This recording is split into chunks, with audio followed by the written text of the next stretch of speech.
네, 안녕하세요. 대만 이야기 전하는 바로내국 생활입니다.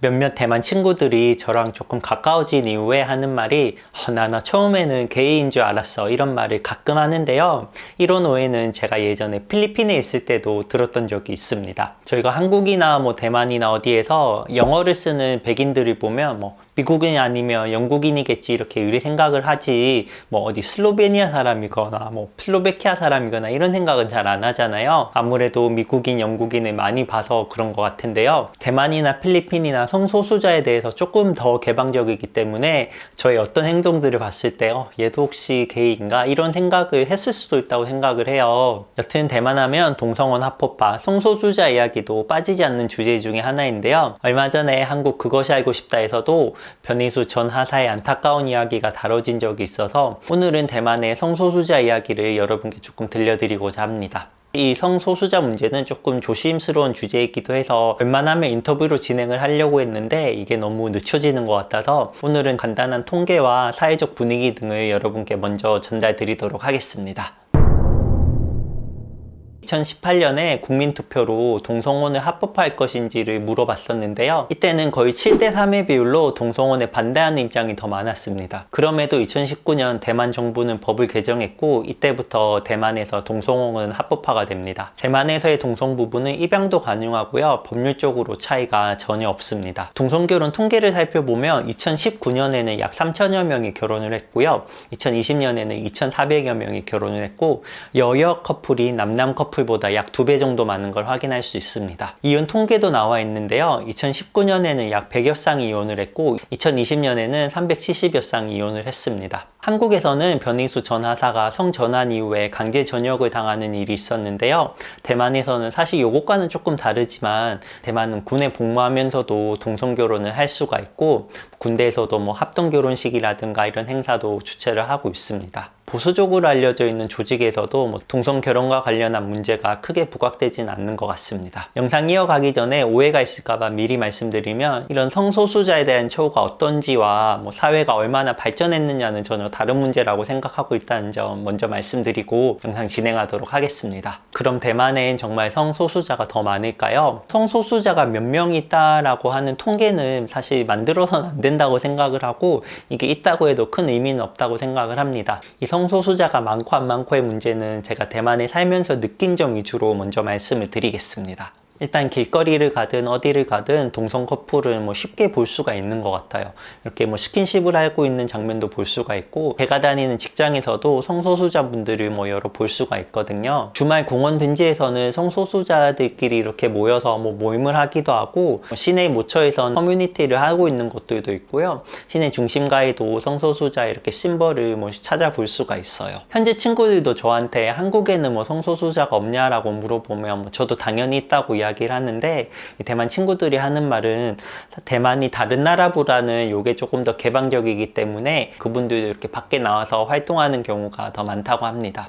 이거 제가 예전에 잠깐 필리핀에 있을 때 대학교 학장분도 이런 성소수자 분이셨는데 저한테 농담으로 하는 이야기가 필리핀이 이렇게 다리랑 더 가까이 있어서 음기를 많이 받아서 성소수자 분이 많다는 이런 이야기를 농담으로 하시더라고요. 그래서 전혀 신빙성 없는 이야기지만 여기서 한 가지 느꼈던 거는 어떤 사회 현상을 설명할 때 이렇게 한두 가지 이유로 그걸 명확하게 짚어서 설명할 수 없다는 건 확실히 깨달았습니다.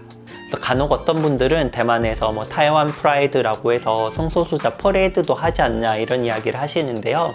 사실 저는 그렇게 생각을 합니다. 이런 퍼레이드에 성품 서점 같은 이렇게 큰 회사가 후원을 하기도 하지만 이런 퍼레이드를 한다는 것 자체가 아직 전체 사회에서는 아직 소수자로 인정을 받고 있기 때문에 더 많은 사람들과 소통하려고 퍼레이드를 한다고 생각해요. 대만이 퍼레이드를 하기 때문에 성소수자에 대한 인식이 완전 개방적이다 이렇게 생각하는 건 조금 어폐가 있는 것 같습니다.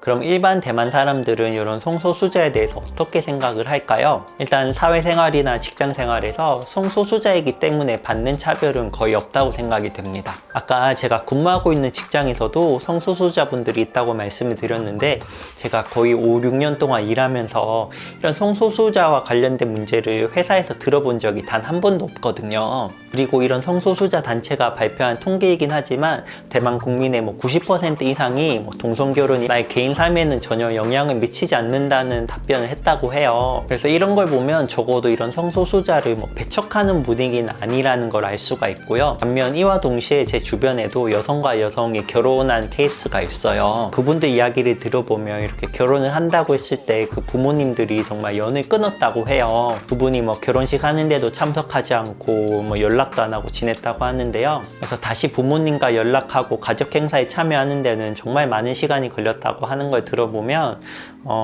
대만 사회 전체가, 대만 사람 모두가 아무런 편견 없이 받아들이는 것도 아닌 걸 알 수가 있습니다. 그럼 외국인도 대만에서 동성결혼을 할 수가 있을까요? 2019년도에 동성혼이 처음 합법화됐을 때는 대만 사람과 동성혼을 하려면 자기가 속하고 있는 국가에서도 동성혼이 합법화가 돼야 됐어요.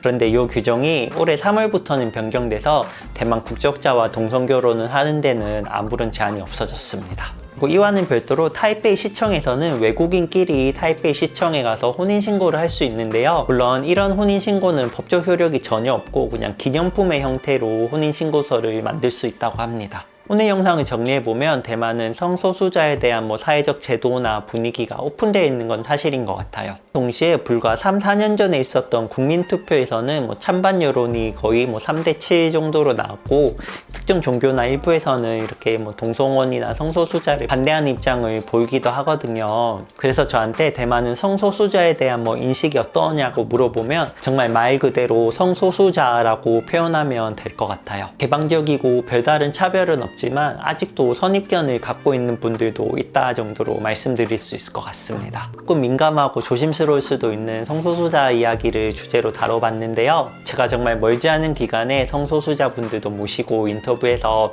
여러분께 더 다양한 이야기 전해드릴 수 있도록 하겠습니다. 영상 끝까지 시청해주셔서 감사하고요. 궁금하신 점이나 다른 의견 있으시면 구독 눌러주시고 댓글로 남겨주세요. 제가 한 분 한 분 확인하도록 하겠습니다. 그럼 다음 시간에 뵙겠습니다. 감사합니다.